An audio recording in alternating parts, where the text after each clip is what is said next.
est au Japon.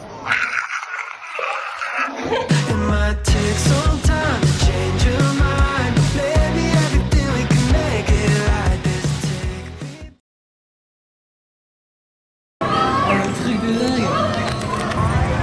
Ils sont en Mario Kart. Ah!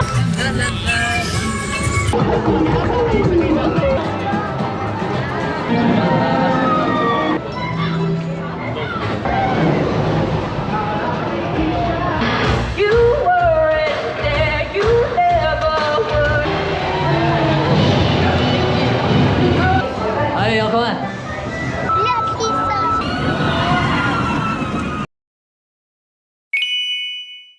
J'espère que c'est pas trop chaud. On enlève peut-être ta casquette. Non. Non, je vais avoir froid. Ok. Puis tout le monde me connaît avec la casquette. Oui, c'est vrai.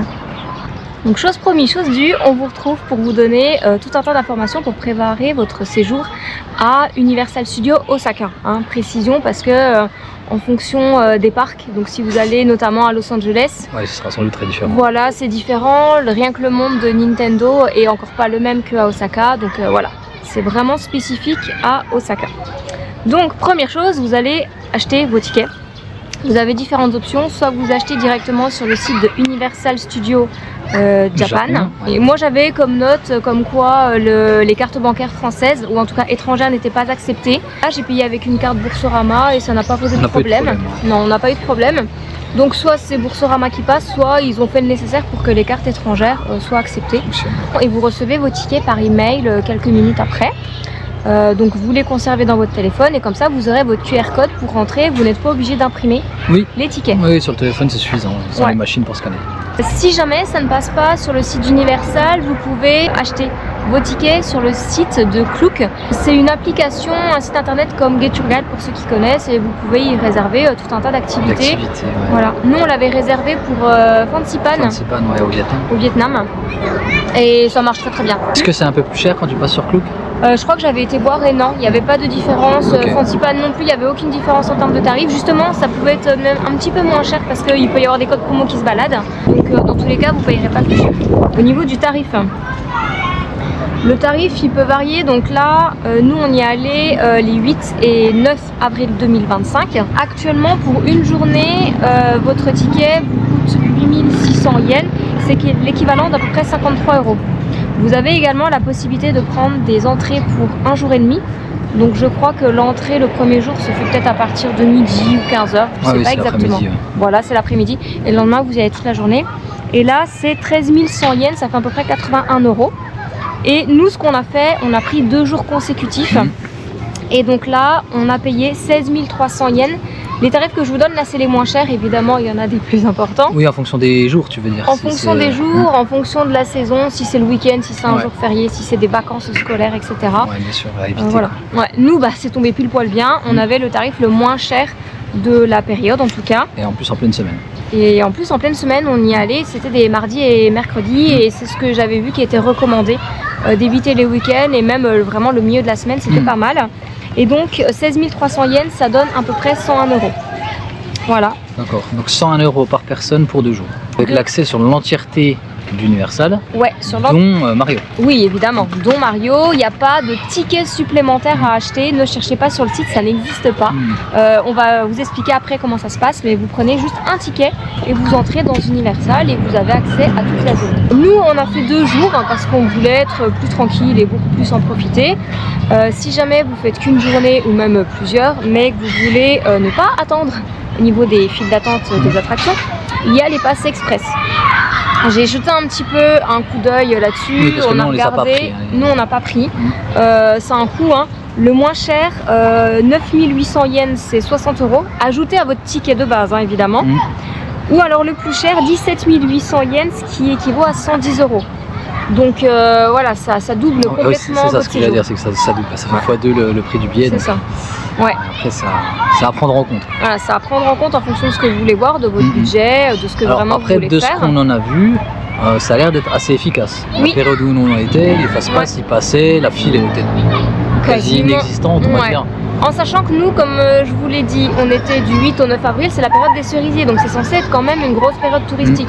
Maintenant, en plein été, Oui, peut-être qu'il y a plus de monde. Je pense qu'il y a encore plus de monde, donc en fonction de la période à laquelle vous venez, mais ça a l'air de relativement bien marcher. La nuance que je vais apporter, c'est que quand on a regardé sur le site comment ça fonctionnait, c'est pas juste vous prenez un pass et vous accédez en priorité à toutes les attractions, mais ça a l'air d'être un pass le moins cher, vous avez accès à 4 attractions sur l'entièreté du parc. Et c'est pas les 4 attractions que vous voulez, il y a une liste. Ouais. Voilà. Donc c'est vraiment à regarder à les plus cher. Ouais. Et si vous prenez le plus cher, de mémoire, ça peut aller jusqu'à 7 attractions. Donc il y a par exemple Harry Potter, il y a les attractions de Nintendo World, et puis il y en a quelques autres, des spectacles, des choses en 3D. Jurassic Park, etc. Donc c'est intéressant, mais étant donné que ça ne donne pas l'accès à toutes les attractions sans aucune attente du parc, voilà. Après c'est celle où la file d'attente est la plus longue. Ah oui, bien sûr, oui. Donc, ça reste intéressant, mais ça double le prix du ticket. Mais voilà, ça double, voire même plus, parce que c'est la 17 000 qui vous donne accès à beaucoup plus d'attractions. Si vous prenez qu'une journée, vous êtes à 8 000 yens, là vous passez 8 000 plus 17 000, donc tout de suite ça fait un coût beaucoup plus important. Donc à vous de voir si vous préférez faire comme nous 2 jours mais sans express, sans pass, ou alors une journée et avoir le pass en complément, et là le budget il est beaucoup plus important. Faites vos calculs et voyez ce que vous préférez. Bon, sachant que si les gens ils prennent qu'une seule journée sans fast pass, ça se fait aussi. Ça se fait aussi, mais il faut être conscient qu'il y aura de l'attente, ça c'est sûr, et que vous ne pourrez pas venir très tôt le matin. Ouais. Sauf si vous venez dans une période extrêmement creuse où l'attente est peut-être que d'une demi-heure max, même sur les grosses attractions. Mais là, je sais pas quand il faut venir, peut-être en janvier, j'en sais rien, je sais pas. Mais c'est sûr qu'il y a du temps d'attente, il faut en tenir compte quand vous préparez votre séjour.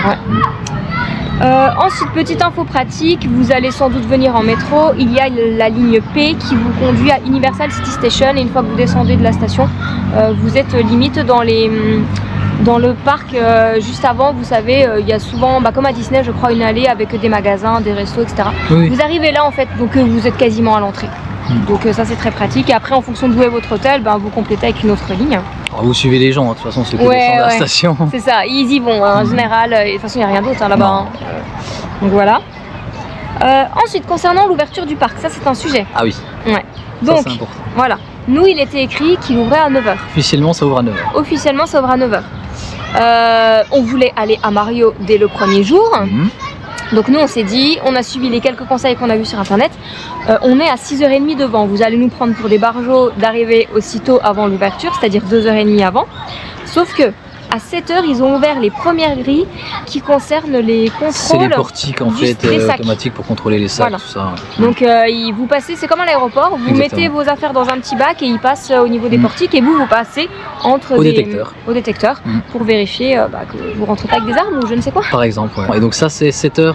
Ça a ouvert à 7h. Alors qu'ils annoncent quand même 9h la ouverture officielle, donc il faut vraiment pas venir à 9h. Ça a ouvert 2h, cette partie-là a ouvert 2h avant. Donc précision, au niveau de votre nourriture, vous pouvez prendre de la nourriture avec vous. Typiquement, pour vous donner un exemple, nous on avait quelques fruits, des encas, des barres de céréales. Tout ce qui est type sandwich, ça posera pas trop de problème. Ça posera pas de problème. Bouteille d'eau aussi, ça passe. Nous sur le site on avait vu que tout de suite, si c'est de la nourriture qui doit être chauffée, etc., ils aiment pas trop. Ils ont tendance à faire des remarques. Après, est-ce que c'est vraiment bloquant? Bon, pas plus que ça. Il y a beaucoup de monde aussi. Donc je pense qu'ils essaient de fluidifier aussi un petit peu. Beaucoup de monde achète sur place, mais aussi pas mal de gens viennent avec leur propre nourriture. Voilà, soyez juste respectueux dans le parc, pas de poubelle comme quasiment partout. Alors il n'y a pas vraiment de zone pour manger. Ils disent qu'il y a des zones de pique-nique, on les a pas trop vues. Pas vraiment. Non, non, on peut pas dire. Vers le côté enfant, il y avait des petites zones avec des bancs, etc. Mais par exemple, il n'y avait pas de table. Il y avait des bancs, mais il n'y avait pas de table. C'est pas comme chez nous quand on dit aire de pique-nique où il y a des tables, etc. Là, pas du tout. Donc voilà. Vous prenez des choses pratiques à manger. Voilà, mais en tout cas vous pouvez rentrer avec de la nourriture, ça c'est pas un problème. Bon, sachant que les prix sur place ils sont quand même pas donnés. Donc tenez compte de cette info, c'est que voilà, si vous voulez manger sur le parc, mais c'est comme chez nous, vous savez que vous allez pas forcément très bien manger, c'est un peu fast food, etc. Ça va déjà vous coûter cher, et si vous voulez manger un peu mieux, ça coûtera encore plus cher. L'ordre d'idée c'était le coca au distributeur qui est à peu près à 180 yens. En ville, et là il était déjà à 300. À plus de 300, 350. Là pour une boisson, on était déjà à plus du double. Donc au niveau des repas, voilà. Ensuite, une fois que vous avez passé ces portiques-là, vous allez continuer un petit peu. Encore une fois, vous suivez le monde, il y a des gens qui courent, ils se dirigent vers les entrées. De toute façon, il y a des panneaux entrance. Et donc là, ils ont ouvert à 7h30. 1h30 avant l'ouverture officielle. Et là, vraiment, après, vous êtes dans le parc. Donc c'est à ce moment-là seulement qu'ils contrôlent vos tickets. Donc préparez votre téléphone ou le ticket que vous avez imprimé. C'est une machine, hein. Tu passes au scan. Vous avez juste à scanner votre QR code. Ouais. Et donc ça se fait à ce moment-là. Et une fois que vous avez passé ça, vous êtes vraiment dans le parc. Et donc là tout le monde court. Alors pourquoi ils courent les gens? Pour aller à Nintendo Land. Voilà. C'est ça le truc, c'est que effectivement il n'y a pas de ticket vraiment pour Mario. Mais il faut venir très tôt parce qu'en fait ils vont rapidement limiter le nombre d'accès le matin. Quoi. Donc en fait comment ça fonctionne, vous téléchargez sur votre téléphone l'application Universal Studio Japon, hein, ne téléchargez pas celle de Los Angeles. Une spéciale, voilà. Et en fait une fois que vous avez passé les portiques d'entrée et que donc votre ticket d'entrée a été scanné, vous allez pouvoir retourner dans l'application, vous allez scanner le QR code de votre entrée. Donc si c'est sur téléphone, il y a deux téléphones pour pouvoir scanner votre propre ticket. Ou alors vous pouvez l'uploader, mais nous ça n'avait pas forcément très bien marché, enfin bon bref, à voir. Et en fait il va détecter, donc vous pouvez scanner sur un même téléphone, sur une même application, plusieurs tickets d'entrée. Nous on a scanné nos deux tickets dans la même application. Vous renommez avec vos prénoms, les prénoms, voilà, les noms des guests. Ouais, c'est ça. Et donc ensuite vous allez pouvoir réserver vos tickets d'entrée pour Mario à peu près à partir de 8 h. Et au fur et à mesure du temps, toutes les 20 minutes, 30 minutes à peu près, ils rajoutent les créneaux. Donc vous allez avoir en premier le créneau de 8 h, ensuite le créneau de 9 h, 10 h, 11 h, midi, etc. Et le principe c'est que si vous choisissez admettons le créneau 11 h, vous allez après avoir plusieurs choix. Il va vous proposer d'entrer dans le parc entre 11 h et midi, 11 h 10 et midi 10, 11 h 20 et midi 20, etc. Et vous avez 1 heure pour rentrer. C'est pas à l'heure pile. Hein. Donc pas de panique si vous êtes dans une attraction, vous avez le temps de la faire et puis vous avez le temps. C'est ça.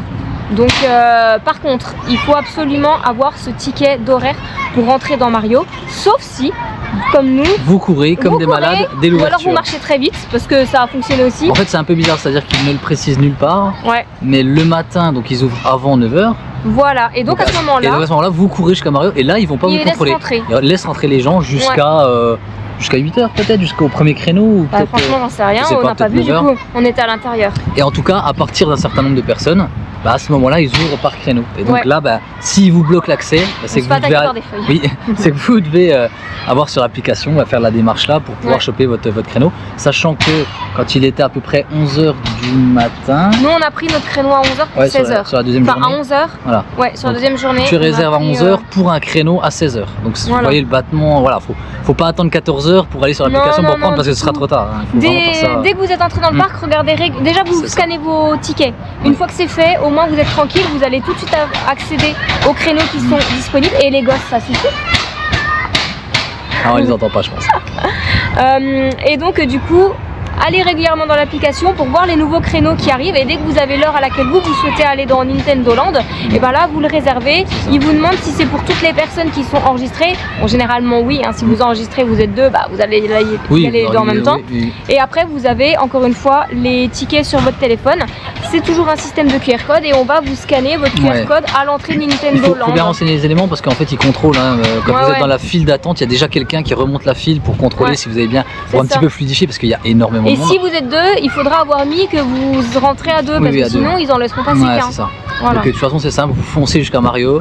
Si vous rentrez, tant mieux. Si on vous bloque, vous prenez vite votre téléphone et puis vous prenez un créneau pour l'après-midi. Voilà, c'est ça. C'est un peu le rush. Mais franchement, ça se fait bien. Ça se fait, oui. Il faut juste venir très tôt. Il faut venir pour l'ouverture à 7 h. Ensuite, une fois que vous êtes dans ce monde, vous n'avez pas de limite de temps. Nous, le premier jour, on y est rentré un peu avant 8 h du coup. Oui. 8 h moins 10. On est resté jusqu'à 16 h. On ne viendra pas vous chercher en vous disant c'est bon, vous avez écoulé votre temps, maintenant vous sortez. Pas du tout. Vous pouvez manger dans le monde de Mario, il n'y a aucun souci. On parle du monde de Mario, mais il y a l'extension Donkey Kong aussi. Oui, donc c'est le monde Nintendo Land, il y a Mario et depuis fin d'année dernière, ils ont rajouté Donkey Kong Land avec une attraction. Et dans Mario, il y en a 2. C'est ça. Et au niveau des temps d'attente, alors, nous ce qu'on vous conseille de faire, c'est déjà l'attraction Donkey Kong Land parce que c'est la plus récente du coup, et tout au long de la journée c'était l'attraction où il y avait le plus d'attente. Et donc nous un coup on l'a fait, on a attendu 2 heures. 2 heures quand même. Pour la première fois. La deuxième fois, parce que oui on l'a fait 2 fois parce que franchement elle est trop bien. Oui. Du coup on a attendu 1 h 30. Donc voilà. Donc, et ça descend jamais en dessous d'1 h 30. Donc vraiment, vous foncez dès le matin, vous faites Donkey Kong, vous attendrez sans doute pas 1 h 30 en arrivant le matin. Et après vous faites les autres. Et après vous faites les autres. La deuxième qui a le plus grand temps d'attente, c'est celle de Mario Kart. Ça change Ou là pas c'est beaucoup. plus une heure et demie. Enfin ouais. Oh, peut-être 70 minutes on avait attendu. Ouais, je sais plus, 70 minutes. Et puis celle de Yoshi. Ouais, qui a 40 minutes peut-être d'attente. Ouais, ça dépend. L'autre fois, elle était à au moins plus d'une heure. Mais de toute façon, les trois, elles sont prisées. Voilà. Ouais. Donc il y a moyen d'en faire une sans trop attendre. Ah bah si nous, vous on a fait Mario Kart et Yoshi sans attendre. Oui. Et parce qu'on a foncé, mais vraiment on a Et après, quand on est arrivé à Donkey Kong, et ben là, on a attendu 2 heures et on s'est dit, ah mince, et il était 9h du matin. C'est ça. Voilà. Donc il y a quand même la possibilité, si tu fonces, en 3 heures, tu as soldé les 3 grosses attractions de Mario. Ouais. C'était là que pour une journée, il faut. Ah oui. Ouais. Il y a moyen de les faire. Et après, elles sont vraiment très bien. Ouais, elles sont vraiment très bien. Et après, nous, comme on restait plus longtemps, enfin comme on restait 2 jours, on a vraiment voulu profiter du monde de Nintendo. Et donc on a refait des attractions, on a refait 2 fois Mario Kart et 2 fois Donkey Kong. Que vraiment bien, on a bien fait le tour du monde de Mario, enfin de Nintendo. Et c'est vrai que sur 2 jours, ça nous laissait le temps derrière de faire Universal et le reste. Après ça dépend quelle est votre priorité, hein. Si vous c'est que Mario, ben voilà. Voilà, vous pouvez y rester toute la journée et puis pas avoir le reste du parc, ça c'est vous qui voyez. Petit bonus dans l'univers de Mario. Ouais, vas-y montre ton... Qu'est-ce que c'est que ça? La montre. Alors ça s'appelle des Power Up Band. Power Up Band, ouais. Donc c'est des montres interactives. C'est des montres, donc ça c'est la version de Mario. Ouais. Il y a toutes les versions évidemment, Luigi, Peach, enfin voilà, vous connaissez tous les personnages. Quel est l'intérêt de cette montre? Parce que bon, tu dis elle est très jolie, c'est sûr. Vas-y, explique-nous. C'est de faire plein de jeux interactifs dans le monde de Nintendo Land, donc Mario et Donkey Kong aussi. Exactement. Donc c'est une montre que vous achetez sur place, elle n'est pas offerte avec le ticket malheureusement. Et elle est quand même assez chère, c'est quoi le tarif? Elle coûte 4 en avril 2025 parce qu'elle a augmenté. Hein. Oui, le tarif a augmenté. Là, elle est à 4900 yens, ce qui équivaut à 30 € et des centimes. 30 balles la montre en plastoc. Et elle vous donne pas l'heure. Non, même pas. Donc c'est une sorte de monde connecté qui vous permet d'avoir accès à des petits jeux, des interactions avec le parc. Voilà, enfin ça vous connaissez, c'est un peu sur le principe d'Harry Potter avec les baguettes. Oui, exactement. Bah, de toute façon, vous l'avez vu dans la vidéo, dans les images précédentes, puisque on vous a montré, on a filmé tout ce qu'on pouvait faire avec la montre. Exactement. Donc ça, vous avez déjà vu. Alors, comment on l'utilise? Vas-y, fais-nous l'explication. Alors donc, au dos de la montre, vous avez un petit QR code. Et donc, toujours dans l'application d'Universal, c'est pour ça qu'il faut vraiment l'installer sur le téléphone. Parce qu'au-delà d'avoir les temps d'attente des attractions, le plan interactif du parc pour vous repérer. C'est vrai qu'en fait l'application elle est vraiment très bien faite et elle est très importante parce que les temps d'attente c'est un bon indicateur. Ah oui, parce qu'ils sont très fidèles à la réalité. Relier la montre à l'application. Donc vous scannez le QR code et en fait du coup ça vous donne pareil, je vous mets un petit screen et donc vous créez votre personnage et vous pouvez suivre l'évolution de tous vos petits gains, de tout ce qu'il y a à attraper. Toutes les activités que vous faites, vous gagnez des pièces, vous gagnez des stamps, donc des petits tampons. Les tampons interactifs. Et donc tout ça vous pouvez les avoir dans les décors du parc mais aussi dans les attractions. Et nous ce qu'on ne savait pas c'est qu'on a fait la première attraction, voire les 2 premières. Non, la première attraction sans avoir acheté acheté la montre. Et donc du coup on a loupé quelques petites choses, mais pas grand chose parce que en fait, on a refait après. Il faut acheter la montre en premier. Avant de faire une attraction, vous allez chercher la montre. Si vous comptez l'acheter pour vous amuser un petit peu, tant qu'à faire, achetez-la avant de faire la première attraction. Si jamais, petite précision, vous ne reliez pas la montre à l'application avant de faire la première attraction, il n'y a aucun problème parce qu'en fait à partir du moment où vous avez la montre, les données sont collectées. Ouais, c'est rétroactif. Voilà, et nous quand on a installé sur l'application, ça a mis à jour, ça a tout repris. Moi j'encouragerais quand même fortement à la prendre. Alors c'est un coût, c'est sûr, si vous venez en famille et puis que chacun veut sa montre, ça va toujours déraper. Ça apporte quand même une vraie plus-value. Nous on s'est bien amusé. De jeu, on s'amuse bien avec la montre. Sans la montre, tu vas t'amuser pareil, mais au final, par exemple, typiquement dans les files d'attente, tu vas attendre, tu vas rien faire, tu vois. Oui, alors que là on cherchait les petits trucs parce que même dans les files d'attente ils en mettent. Donc du coup c'est sympa. Donc c'est des petits trucs, mais ça apporte du contenu, ça apporte. Ça fait une espèce de petite chasse au trésor. Exactement, c'est une sorte de chasse, exactement ça. Et puis t'es bien content quand tu réussis quelque chose et puis que tu as ton petit stamp qui apparaît sur l'application. Donc bon, après concrètement tu peux rien en faire, l'application tu vas pas vendre tes tampons. Nous on a fait des screens histoire de les garder en souvenir, mais c'est sûr qu'après il n'y a rien. Mais tu peux rien en faire. Mais ouais, quand même la montre c'est à considérer. Après si vous avez 5 gosses, peut-être une pour toute la famille. Ils risquent de se battre par contre, attention. Parce qu'une chacun ça va être compliqué. Mais ce qu'on s'est dit c'est que si on n'avait pas eu la montre, on serait pas resté autant dans Nintendo Land. Donc on va dire que si vous avez qu'une journée que vous voulez pas y passer trop de temps, à la limite n'achetez pas la montre histoire de pas passer. Vous faites que les attractions et puis vous passez à autre chose. Mais c'est sûr que si vous n'avez pas la montre, vous allez faire que les attractions, vous allez regarder le décor parce que c'est incroyable, Oui. vous l'avez vu. Mais c'est sûr qu'après, vous allez partir parce que finalement, vous n'aurez pas l'intérêt de rester comme quand on a la montre et qu'on cherche toutes les petites activités à faire. Il y a des jeux qui sont spécifiquement ouverts pour les gens qui ont la montre. Ah bah oui, si vous n'avez pas la montre, c'est des endroits où vous n'avez pas accès. Hein. Donc voilà, clairement, voilà, vous voyez pas tout le parc si vous n'avez pas la montre. Ouais. Donc ça c'est un peu le truc. Ça a un avantage. Et vous avez sympa. aussi des stamps magiques spéciaux quand vous rencontrez des personnages. Si vous faites une photo avec Mario et que vous avez la montre, là vous débloquez un stamp que vous ne pouvez pas avoir. Donc bon, voilà, c'est des petites choses. Si vous êtes un grand fan de Mario, vous allez sans lui prendre la montre. Forcément. C'est sympa. Donc nous on en a acheté une seule pour nous deux, c'était suffisant, c'était surtout pour monsieur. Pour madame surtout. Non, après je me suis amusée le deuxième jour. Du coup voilà, comme on y est retourné, il m'a passé sa montre et on a refait des petits jeux et c'était sympa. On est resté 1h30, 2 heures. On a fait des jeux qu'on n'avait pas fait de jours. Parce que si vous y retournez le lendemain, en fait, une fois que vous avez atteint un système de clés, je vais pas rentrer dans le détail, mais en fait il vous remet à 0 et vous pouvez totalement recommencer. Oui, bien sûr. Il vous remet pas à 0 le quota de pièces et tout, mais il y a un petit quelque chose qui vous remet à 0. Ça fonctionne bien pour les gens qui, par exemple, ont un pass annuel. Quelqu'un qui va venir très régulièrement, il garde sa montre et en fait il cumule tous ses points, tous ses tampons. Enfin voilà, tu vas pouvoir venir 15 fois dans le parc dans l'année, en fait tu vas accumuler tous tes stamps. Vous servez toujours de votre montre et elle est toujours active. C'est comme un bouquin Panini où tu collais tes étiquettes, c'est exactement pareil. Voilà, c'est ça. Donc non, franchement c'est sympa, c'est pas négligé dans le budget, mais on est content de l'avoir fait. Oui, ça apporte un frais plus. Ouais. On voulait vous dire un petit peu nous comment on a imaginé. Comment s'est déroulé notre séjour au final, même si vous l'avez un peu vu. Donc en fait le premier jour on est arrivé, on a foncé direct à Nintendo. Comme on avait 2 jours et c'était le but, on a vraiment voulu en profiter au maximum. Donc on est sorti de ce monde là uniquement à 16h. Entre 16h et 20h, parce que ce jour là le parc fermait à 20h, on a quand même réussi à faire 5 attractions. Donc l'attente, on a vraiment privilégié les attractions où il y avait 30 minutes d'attente à peu près. À noter que c'est vrai qu'on a remarqué durant toute la journée, les attractions en dehors de Nintendo, les temps d'attente n'étaient pas dingos. À part, après, on est en avril, donc est-ce que ça joue peut-être? On sait pas. On était en semaine. Mais en tout cas, tout ce qui est en dehors du monde de Nintendo, les temps d'attente, à part une d'Harry Potter. Oui, Harry Potter, parce que oui, effectivement, il y a beaucoup de monde. Parce que, voilà. Et encore une sur les deux, parce que l'autre, il n'y avait que 30 minutes à 16h, c'est celle qu'on a fait en premier. Mais sinon, pour le reste, effectivement, on attend quand même pas longtemps. Non. Et il y a des attractions qui ne reposent pas sur des personnages très connus comme Harry Potter ou Mario, qui sont vraiment très bien, à Universal, qui sont aussi différentes de celles qu'on avait fait aux États-Unis. Donc voilà, vous voir, il y a un peu de tout, quoi. Donc du coup cette première journée elle nous a vraiment permis de profiter vraiment de Nintendo, du monde de Nintendo, de commencer à faire des attractions du reste du parc. Et donc notre objectif le lendemain c'était on arrive, on fait des attractions qui avaient un trop grand temps d'attente la veille, surtout celle qu'on a raté qu'on voulait faire quoi. Et celle qu'on voulait faire, donc la deuxième d'Harry Potter qu'on a fait du coup le lendemain matin. On a fait tout de suite, on est passé, en fait c'est la première qu'on a fait. On était les premiers. On était les premiers. En fait on a couru, tout le monde courait à Mario.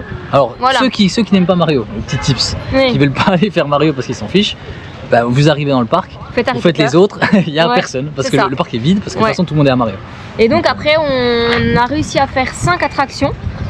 Et donc le but après c'était de prendre le temps de se promener dans le parc parce que vraiment les décors sont incroyables, même les boutiques, il y a tout un tas, enfin ça va dans tous les détails. Comme c'est Universal, il y a toute une partie sur on va dire le cinéma américain, donc il y a des décors en fait qui ont été ramenés depuis les États-Unis je suppose, de vieux films comme Raging Bull, tout ça, enfin il y a des parties de décors qui ont été déplacées et donc vous vous baladez dans les décors, donc voilà, ceux qui aiment le cinéma forcément ça apporte quelque chose. À noter qu'il y a quelques attractions qui étaient fermées. Il y avait celle des Dents de la Mer. Les Dents de la Mer qui étaient fermées. On ne sait pas pourquoi, mais peut-être une rénovation. Malheureusement, c'est toujours quand vous n'avez pas de bol. Vous débarquez dans un parc. Donc du coup le matin on a fait les attractions qu'on voulait vraiment faire tant qu'il n'y avait pas trop d'attente et donc après on s'est baladé uniquement dans le parc, comme ça on a pu faire tout le tour parce qu'en une journée c'est compliqué de tout voir entre les attractions, si vous voulez faire des spectacles, si en plus vous êtes avec des enfants parce que nous on est 2 adultes donc typiquement il y a des attractions qu'on n'a absolument pas fait parce que c'est spécifique pour les enfants mais si vous avez des enfants surtout en bas âge, forcément vous allez prendre le temps de faire ces attractions là donc ça vous demande du temps supplémentaire. Non parce qu'ils seront à Mario toute la journée. peut-être, je ne sais pas. Donc voilà, donc une fois qu'on s'est baladé dans le parc, on a été faire Waterworld, donc c'est un spectacle qui dure 20 minutes à peu près.